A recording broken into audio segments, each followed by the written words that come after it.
Hello vinyl community, this is Jesse, Strange Shelf Fellows, back with a video. Been out of it for a while, had a little setback with the surgery that I had, so I've been out of it a little bit. But I'm back to record a response to mphsVinylJim and the Misses, their 1-2 punch video. I have to admit, I didn't originally see your video.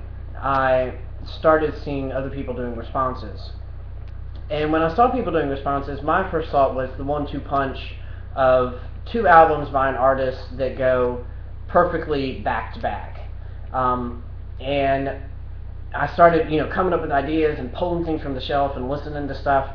And then I went back to your video and I watched that one, and I saw where you specifically said you're looking for like freshman and sophomore releases. Well, I didn't do that. I have some actually wound up being freshman and sophomore releases from an artist in the stack that I have to show you, but not all of them. What I originally thought of was not even consistency as far as albums go, where they're similar to each other, and the second one kind of feels like a continuation of the first. What I thought more of was things that just go together for me emotionally. I'll get out of order here, and I'll kind of show you what I mean. The first thing that I thought of was, and this is a pretty classic combination, but Born to Run followed by this. And I thought about taking these out at first, but then I started thinking, well, some artists, and Bruce Springsteen is a good example, some artists don't really hit their stride, really, until maybe later on in their career. The Wildly Innocent and Greetings from Asbury Park are both good albums, but there were things, with the label and, him not really knowing about how to use a studio properly, and there's a lot of stuff that he acknowledges about his first two albums that didn't really make them, the best of what he could do. And the best of what he could do started with Born to Run. So for that reason, I continued to include them, and I figured that was probably true for other artists. Their first album, Aretha Franklin's a really good example. I have her first album. It's a self-titled, I think, from, what was she on first? Before she was on Atlantic. I don't remember what it was. Maybe Columbia, I think. It's a great album, but it's not the Aretha Franklin that we all know and love. It took her a while to really hit her stride. So anyway, this is the first thing I thought of, because these two albums are kind of consistent. They kind of are alike, but this album, just emotionally, if you played this one, Fall Right by Dawn, just On the Edge of Town, if you are not just, prostrate on the floor, just, laid out from these two albums back to back, then you're emotionally dead inside or something, because this album, in its enthusiasm and its just everything about life, this album just, builds you up, The Power Thunder Road and, Born to Run and, all of them, Jungle Land closes out the album, God, and then this album knocks you down. This album just takes you out. The fury of Dreams Unrealized, of, Factory, and Adam Raised to Cain, and, even songs like Badlands and The Promised Land, which are really, kind of stick it to the man, I'm going to make my own way sort of songs. There's a darkness, there's a darkness to them that really isn't in Born to Run for me, and these two albums back to back, these two are a roller coaster ride. And so for me, they go together perfectly. So here's my stack here. Got quite a lot to show you. I will say that I tried to listen to as much as I could, and actually I really appreciate you doing this thread, because I started going through my record collection and thinking about it in a different way and pulling out things that I hadn't really listened to. In preparation for this, I pulled things out and listened to things that I'd never really listened to, maybe listened to a couple tracks, never listened to the entire album. So I want to thank you for this contest / thread, whichever you decide to do. I guess it's a contest by now. So yeah, I'm just going to get to it. I pulled out Springsteen, but we're going to go in alphabetical order. So the first two, Billy Bragg, Talking with the Taxman About Poetry, followed by Back to Basics. Now, this album, it says here at the top, Together at Last, the first 21 songs from the roots of urbane folk music. I don't know if this is a compilation of early work, so if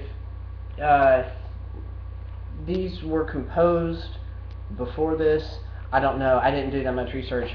But, I will also say that I got my information about an artist's discography and the order of releases from Wikipedia, just because I'm not that educated off the top of my head. So if I'm wrong, it's Wikipedia's fault. So these two albums, I mean, Billy Bragg is really good. These are the only two albums by him I have. But these are just, God, these are killer. The guitar work on here, the guitar work is so bright and strong, and you know, I can't recommend these two albums enough. Every song on these two is fantastic. It is like acoustic punk rock, but it's not all acoustic. He plugs in some, but some of these songs are just on acoustic guitar, and he hits the acoustic guitar so hard, and the chords and the music, it's so bright, and it's intense. So I definitely recommend these two. It's Back to Back 1-2 Punch by Billy Bragg. I haven't seen any videos that hardly anybody has made, so I don't know if some of these have been shown before, but anyway, Crosby, Stills and Nash, original one. This is their freshman release, and then of course Neil Young comes into the picture with Taylor and Reeves and does Deja Vu, and these albums are just amazing. And these are two that I didn't have to play to know to include them. It's, you know, these are just so good. Helplessly Hoping is, I can listen to that song over and over and over again, trying to deconstruct those harmonies and how they make that song work. Sweet Judy Blue Eyes, you know, off of this one, and then on Deja Vu, you know, 4 and 20. I mean, it's such a simple little song, but it's so great, and you know, love these two albums. So Crosby, Stills and Nash have to be included in the 1-2 punch. New vinyl, Fleet Foxes, mphsVinylJim and the Misses. If you haven't checked out Fleet Foxes yet, I would really recommend getting into it. This is their self-titled first album, and then this is the follow. Is this right? Do I have this right, or do I have this backwards? Holy shit, I have it backwards. This is the original. This is self-titled, and this is the follow-up. This is called Helplessness Blues. There it is right there. Good, again, kind of, a lot of stuff sort of, to me, sounds a little bit like the Byrds. The guitar quality sounds like the Byrds, and their lyrics are a lot like that. For some recommendations, I recommend checking out Helplessness Blues on YouTube. Check out Lorelei, Lorelia. White Winter Hymnal is terrific. And they put out, this album comes with their first EP. It's a gatefold, and one side is the album, and one side is the EP. And this is the album, and here's the EP. These are Sub Pop releases. Oh, Mykonos, Mykonos. Check out those songs for those are my favorites for an introduction to Fleet Foxes. I'll be interested to see what you think of it. I've seen a lot of your videos, and it's going to be outside of what I think you usually listen to, but you also have really diverse taste, so you might really like this. Okay, so there is that. Oh, you know what? I meant to put on music. No, I didn't plug in the record player from where I DJ'd. Okay, but I did leave a record cover in the other room. Hang on. Oh, there it is.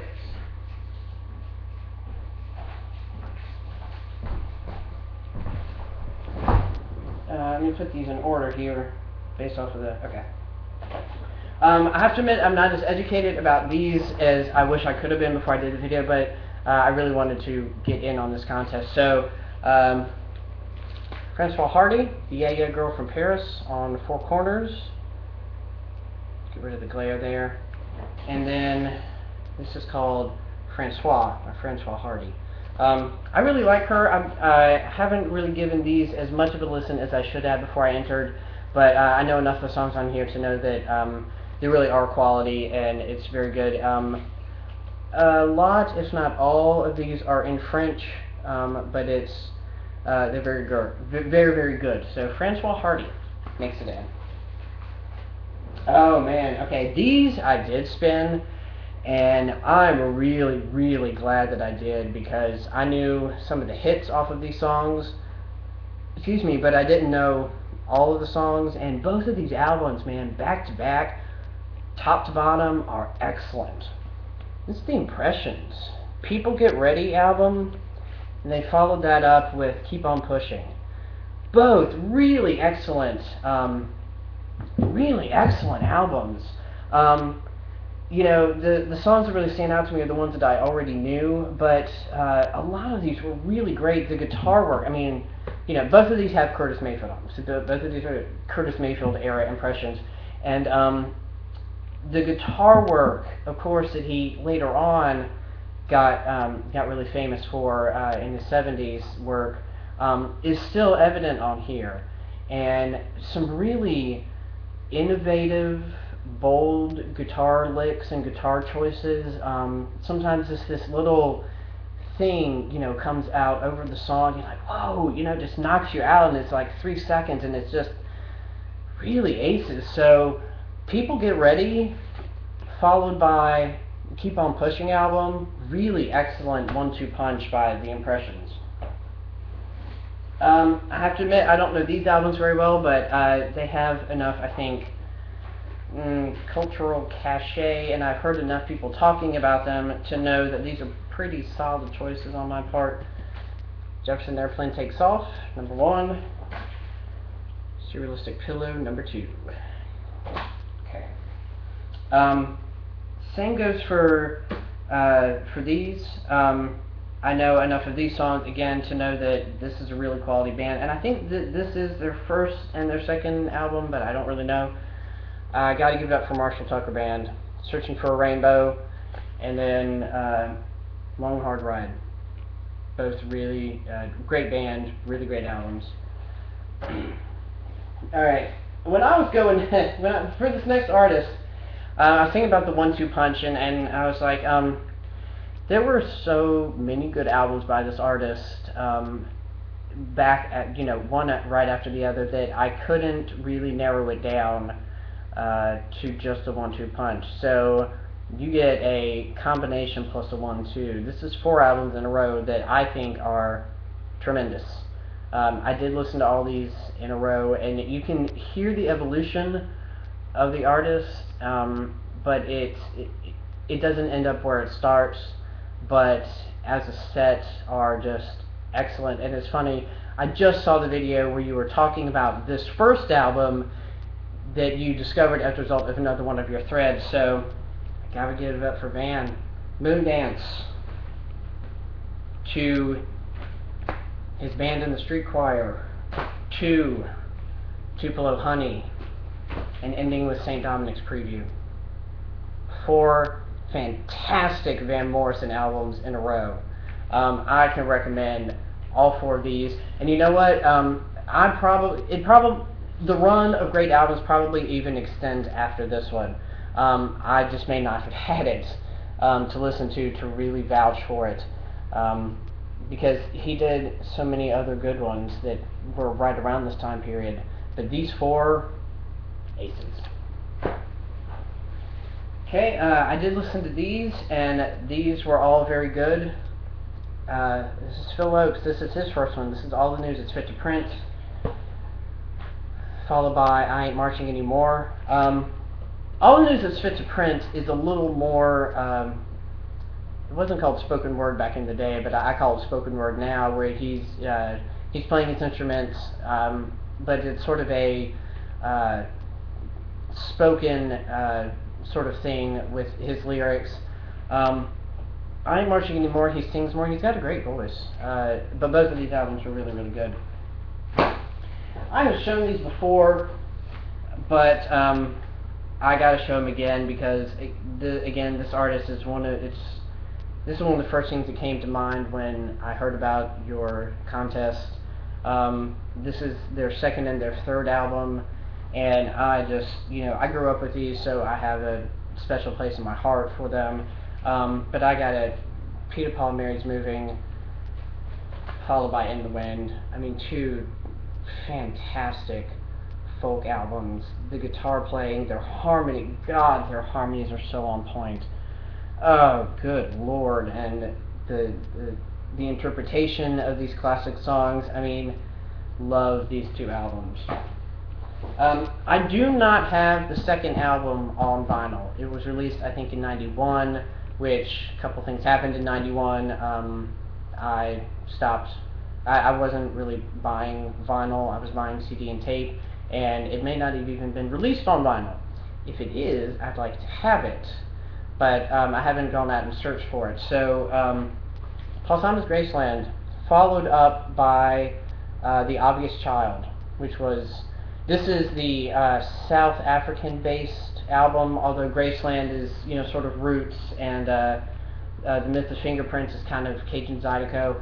The Obvious Child was, he went down to South America, and he did a lot of recording with, I think, Brazilian artists, and of course other American artists.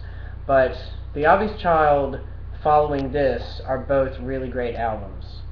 I didn't like The Obvious Child as much. There are a couple of songs on that album that are kind of clunkers for me, but as a package, these two are great. Okay. Stray Cats, Built for Speed, followed by Rant and Rave. Great rockabilly, loved this stuff. Love this stuff. Stray Cats are, my childhood was in the 80s, and I remember their hits being on the radio and being some of the first music I heard on the radio that really caught my ear, that sounded different, that actually got me really excited. So, Stray Cats. I didn't listen to these, kind of like some of the others, but I know enough of the songs, and I certainly respect this artist enough to know that both of these albums are really, really great. And I think that this is the freshman and the sophomore release. Dwight Yoakam, Guitars, Cadillacs, etc., etc., followed by Hillbilly Deluxe. Hillbilly Deluxe, if you don't know this album, has a really good cover of Elvis's Little Sister. It was, I think it was at least released for radio play, and I think it was considered a hit. But yeah, really good albums. Alright, the last artist I've got is actually the one I'm most excited about. I've always liked this artist, and I knew a lot of songs on these two albums before, but I'd never played them back to back, never played either one of them all the way through. And I'm ending strong here because, oh God, these are fantastic, fantastic albums. Oh man, and this is the freshman and the sophomore release from this guy, Warren Zevon. Got a little damage there on that one. This is self-titled, followed up by Excitable Boy. God, these albums are good. Let me just read to you a little bit of the people that are on this self-titled album. If you don't know it, Phil Everly does harmonies on the first track, Jackson Browne does harmonies on the second track, Lindsey Buckingham is on guitar on the third, and Jackson Browne does slide guitar and harmony on the third. Phil Everly shows up on the fourth track. Lindsey Buckingham is there again. Glenn Frey and Don Henley do harmonies. Lindsey Buckingham and Stevie Nicks are on the first song on side 2. Glenn Frey does rhythm guitar and harmony on a song called Carmelita, Carmelita, which is outstanding. God, that's a good song. And Adam Duritz from The Counting Crows covers it also. I can recommend that version of it too. Jackson Browne again. Bonnie Raitt does harmonies on a song called Join Me in L.A. The last song on side 2, Desperados Under the Eaves, the harmonies are arranged by Carl Wilson of the Beach Boys. Okay, that's the, and he also sings harmony on that. So that's the first album. Excitable Boy, who's on this one? Linda Ronstadt shows up on a song. Jennifer Warnes on the same song. Nick Fleetwood does drums on Werewolves of London, which I didn't know. And John McVie does bass. I didn't know that. Carla Boniff is on the last song on side 1. Let's see. Looking real quick here. There's another artist that I recognized. I'm not going to find it now. These albums are terrific. I cannot speak highly enough of these two albums by Warren Zevon. Excitable Boy on this is it is the cheeriest, catchiest, poppiest song about a sexual psychopath you have ever heard in your life. That gives you an idea. The song Accidentally Like a Martyr is a beautiful love song. I think it's fantastic. I